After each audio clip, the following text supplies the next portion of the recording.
Shri Ravi Kumar,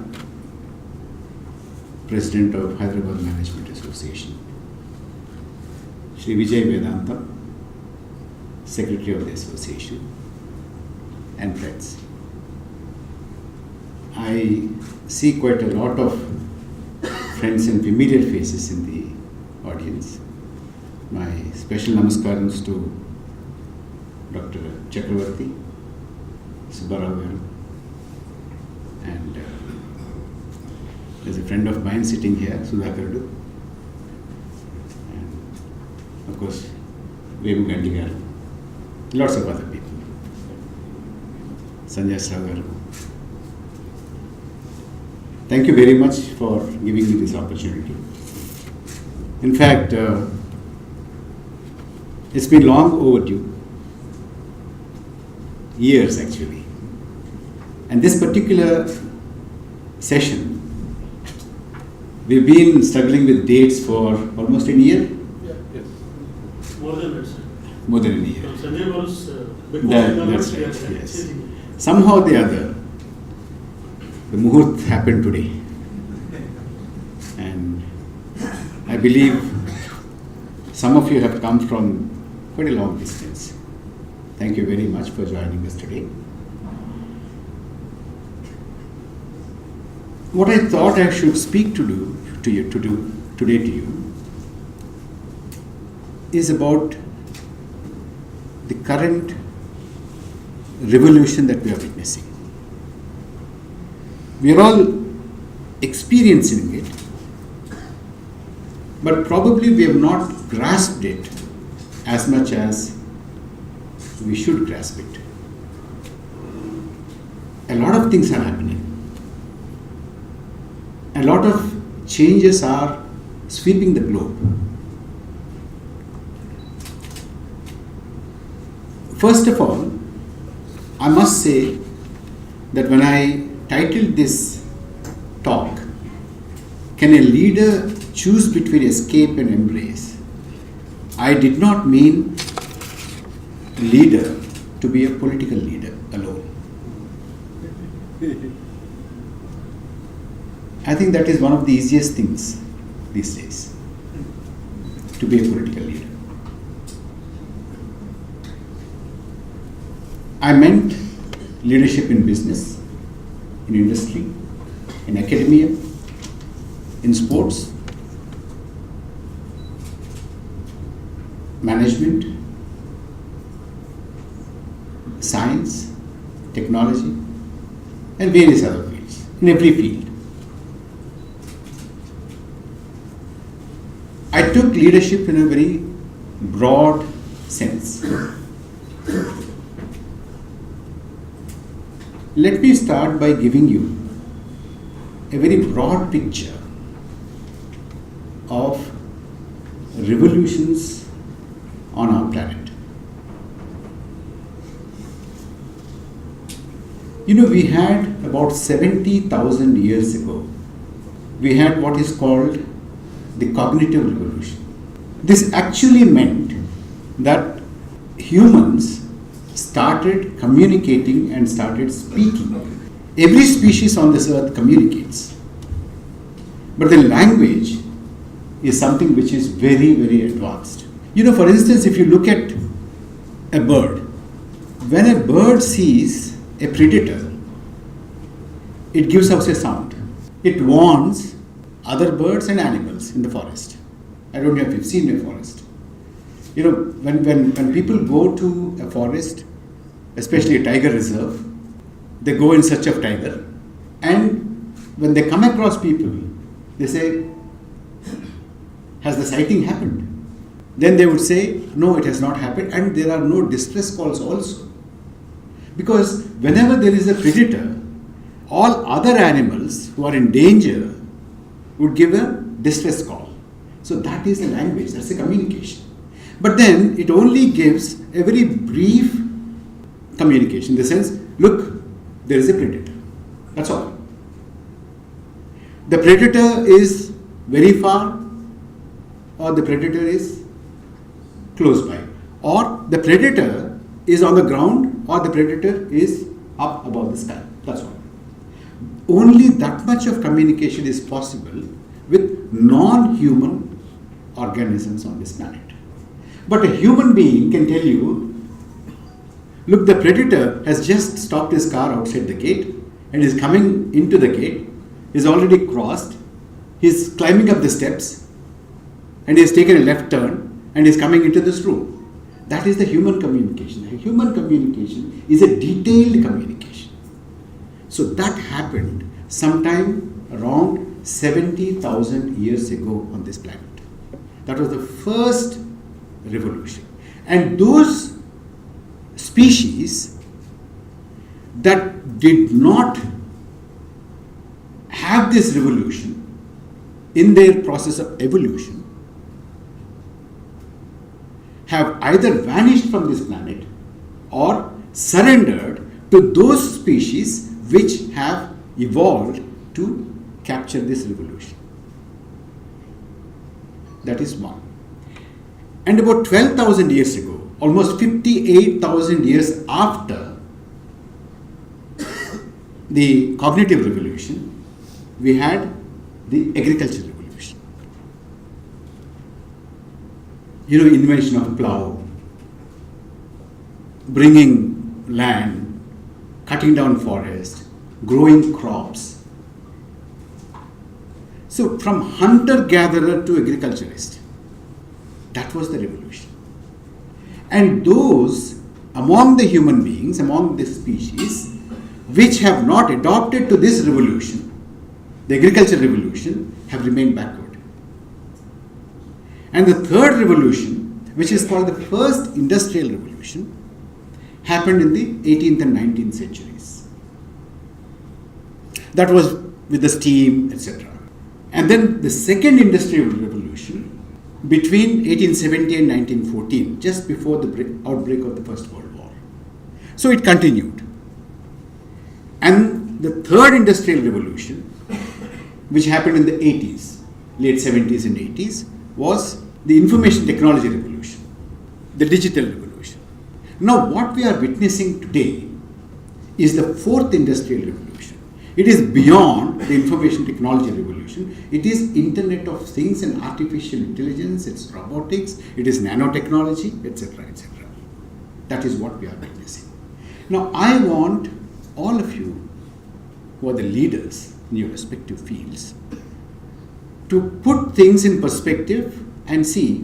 I'm not going to answer this question of whether a leader can choose between embrace and escape. I'm not going to answer. I leave the answer to you. I'm only laying down on the table what are the issues that confront us, what is the context, what are the developments that are taking place. This much I would do and leave it, and we can talk and have some kind of a discussion after my presentation gets over.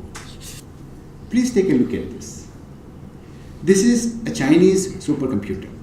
A Chinese supercomputer, what are its features? It is 93 quadrillion calculations per second. That is petaflops. I won't go into the technical details of this, but I'll tell you what it does. It does 93,000 billion calculations per second. 93,000 billion calculations per second. That is the power of this Chinese supercomputer. On 8th June of this year, IBM has unveiled what it calls Summit supercomputer. This year, 8th June. It is capable of 200 petaflops. That was 93 petaflops. This is 200 petaflops. 200 petaflop in our language is 2 lakh billion calculations per second. Today, this is the world's most powerful computer.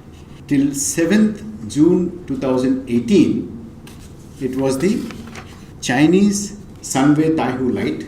Today, from 8th June 2018, it is IBM Summit. I was talking to you about the current fourth industrial revolution, which is a digital IoT, nanotechnology, robotics, artificial intelligence, etc. It has a background just about 10 to 11 years. Now let's look at what happened in 2007. Last year I was in the Silicon Valley. Most of you probably do have an iPhone 10 with you, some of you. An iPhone 10 is a model that was released on the 10th anniversary of iPhone, because on January 9th, 2007, Steve Jobs walked onto the stage and unveiled what was called an iPhone that revolutionized telephones. So 2007 Jan, iPhone was unveiled. Late 2006, Facebook, which was only limited to the campus, was thrown open to public. Anybody who is 13 years and above could get onto Facebook. You know what Facebook is now. 2007, Twitter was launched. 2007, the petition site change.org was launched. 2006, late 2006, Google bought YouTube. You know what is YouTube today? YouTube uploads 1 hour of video content per second. Every second, 1 hour of video content is uploaded. 2007 again, Android was launched. 2007 again, Amazon Kindle, that is ebook, was launched. 2007 again, Airbnb was conceived and launched. Late 2006, internet users on this planet crossed 1 billion mark. And today, internet users are more than 4 billion out of 7.5 billion human beings on this planet. 2007 again, IBM's Watson. It's a cognitive computer which pushed the horizons, the limits of artificial intelligence, which started reading languages. 2007 again, Intel introduced non-silica material into the chip that is called high-K metagate, that increased the speed of performance of the chip. 2007. These are the developments that are at the background of what we are experiencing as the fourth industrial revolution. 2007 somehow is a watershed. It's unbelievable why so many things have happened in 2007. Last year was the 10th anniversary of it. You must have heard Gordon Moore's law. It's very simple. It said, Gordon Moore said that the chip would double the processing power for every 2 years.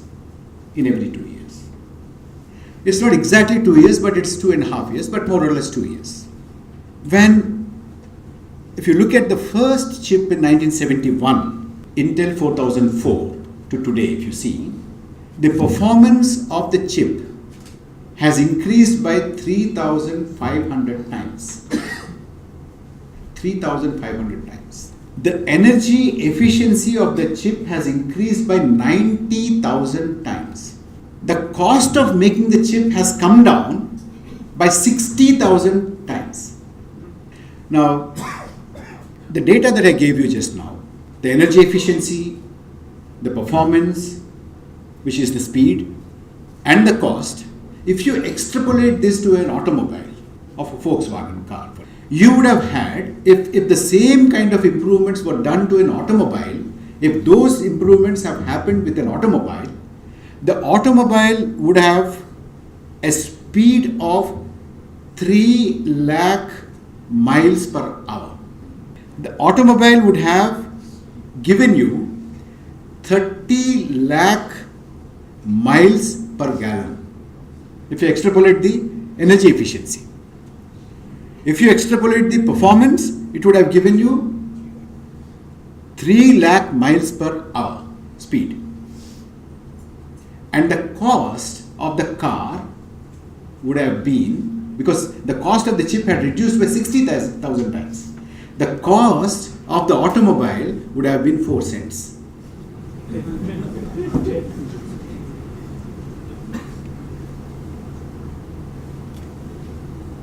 That is the kind of revolution we are talking about. That is the kind of revolution that we are living amidst. Dr. Chakravarti had talked about disruption and Schumpeter's creative destruction. Disruption is happening at such a rapid speed. See, we talked about cognitive revolution, and for an agricultural revolution to take place, it took 58,000 years.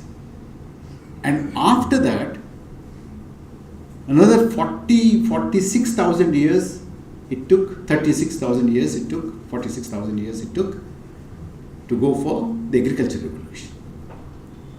Another 12,000 years for the first industrial revolution.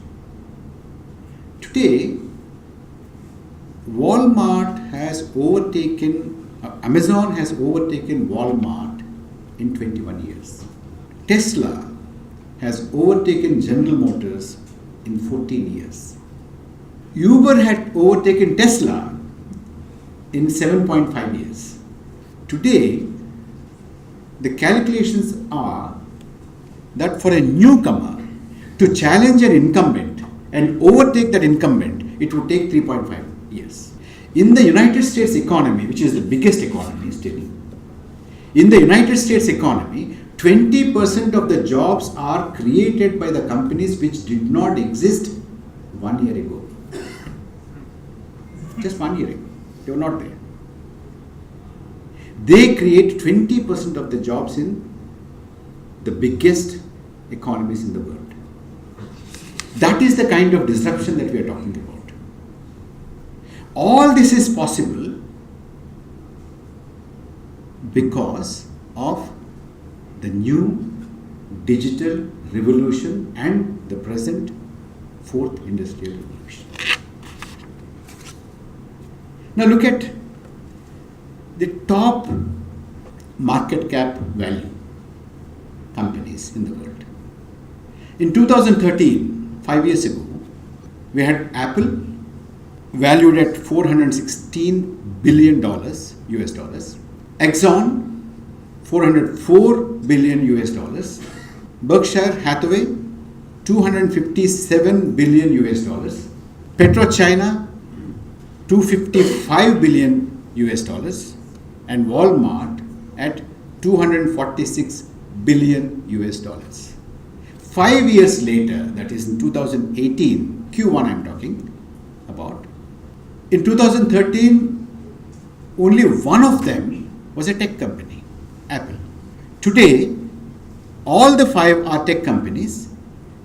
Apple, $851 billion, Alphabet, $717 billion US dollars, Microsoft, $703 billion US dollars, Amazon, $701 billion US dollars, and Tencent, which is a Chinese company, is $508 billion US dollars.